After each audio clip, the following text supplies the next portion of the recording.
Api unggun tidak padam karena badai besar, tetapi karena tidak diberi kayu lagi.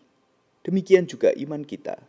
Hari ini Yesus mengingatkan kita bukan soal apa yang terjadi nanti, tetapi apakah kita berjaga hari ini.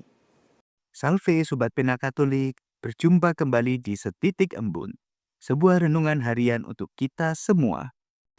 Renungan hari ini, Selasa, 25 November 2025.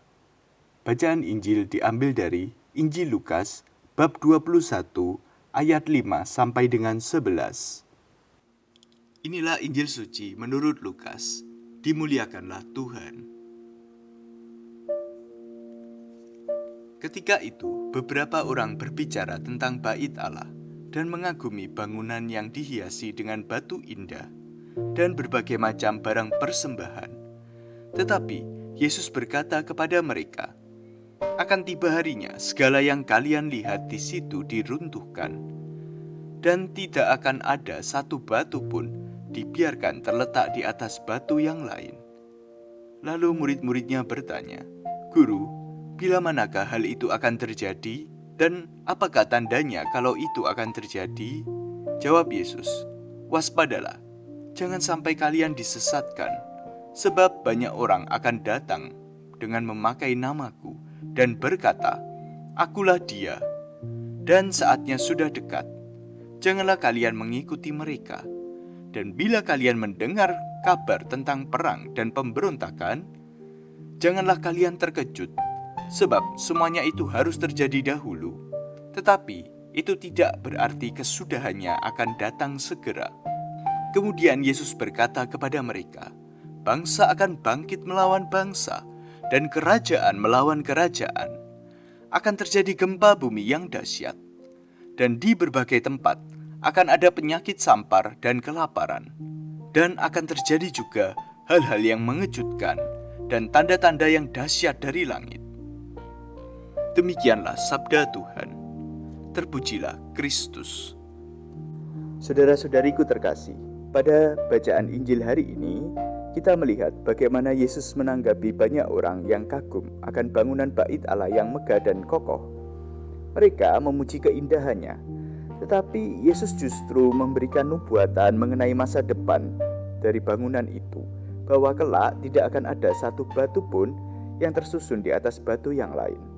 Mendengar itu, para murid segera bertanya kepada Yesus, "Guru, bila manakah itu akan terjadi? Dan apakah tandanya kalau itu akan terjadi?" Dan inilah yang menarik perhatian saya. Yesus tidak menjawab dengan menunjukkan tanda-tandanya. Yesus tidak langsung membahas peristiwa-peristiwanya. Sebaliknya, ia berkata terlebih dahulu, "Waspadalah, supaya kamu jangan disesatkan."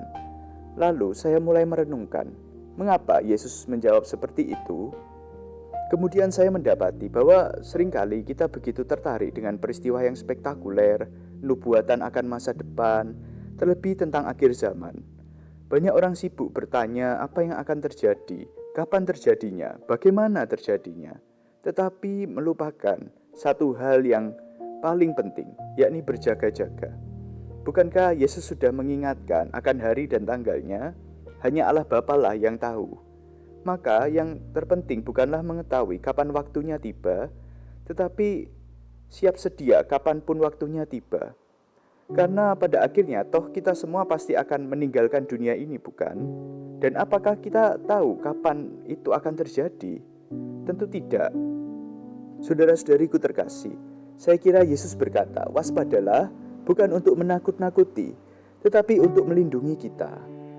Seolah Yesus ingin mengingatkan bahwa yang paling berbahaya bukanlah situasi dunia, tetapi kelengahan hati kita. Coba bayangkan sobat, jika kita menyalakan api unggun dengan kayu bakar, lalu kita tidak menambah kayu bakarnya, apakah apinya akan menyala terus? Tentu, api akan perlahan-lahan padam karena kehabisan kayu bakar. Begitupun dengan kerohanian kita. Seringkali kerohanian kita tidak mati mendadak karena satu penderitaan besar saja, tapi seringkali karena kelengahan kita yang perlahan-lahan meninggalkan hidup doa, mengabaikan firman-Nya, menunda-nunda pertobatan, bahkan membiarkan diri kita bernegosiasi dengan godaan dosa dan sebagainya. Saya merenungkan itulah mengapa Yesus berkata waspadalah, karena musuh terbesar bukan kegelapan di luar, tetapi kelengahan dari dalam. Saudara-saudariku terkasih, mari kita jujur di hadapan Allah. Dalam hal apa saya mulai lengah secara rohani? Godaan kecil apa yang sering saya biarkan? Apakah saya sudah berjaga dalam pikiran, perkataan, sikap, dan pilihan-pilihan kecil sehari-hari? Saudara-saudariku terkasih, Injil hari ini mengajak kita belajar dari Sang Guru, Yesus sendiri. Yesus selalu berjaga, ia tidak pernah kompromi demi kenyamanan sesaat. Dan ia taat bukan hanya pada momen besar, tetapi dalam ketaatan setiap hari. Maka mari kita senantiasa tetap berjaga dengan tetap dekat kepada Yesus melalui doa, firman, ekaristi, pertobatan, dan kesetiaan dalam hal-hal kecil. Marilah kita berdoa. Dalam nama Bapa dan Putera dan Roh Kudus. Amin. Allah Bapa yang Maha Kasih, kami mengucap syukur padamu, sebab lewat firman-Mu hari ini, Engkau mengingatkan kami akan satu hal penting, yakni terus berjaga-jaga dan waspada akan godaan yang meredupkan kerohanian kami. Kami mohon kepadamu ya Bapa, agar kiranya Engkau mencurahkan rahmat Roh Kudus-Mu untuk membimbing kami, agar senantiasa tetap berjaga-jaga dan waspada, bukan dengan kekuatan kami sendiri, melainkan dengan kekuatan yang berasal daripada-Mu.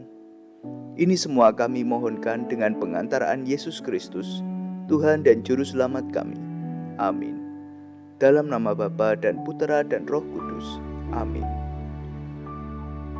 Salve, Tuhan Yesus memberkati kita semuanya.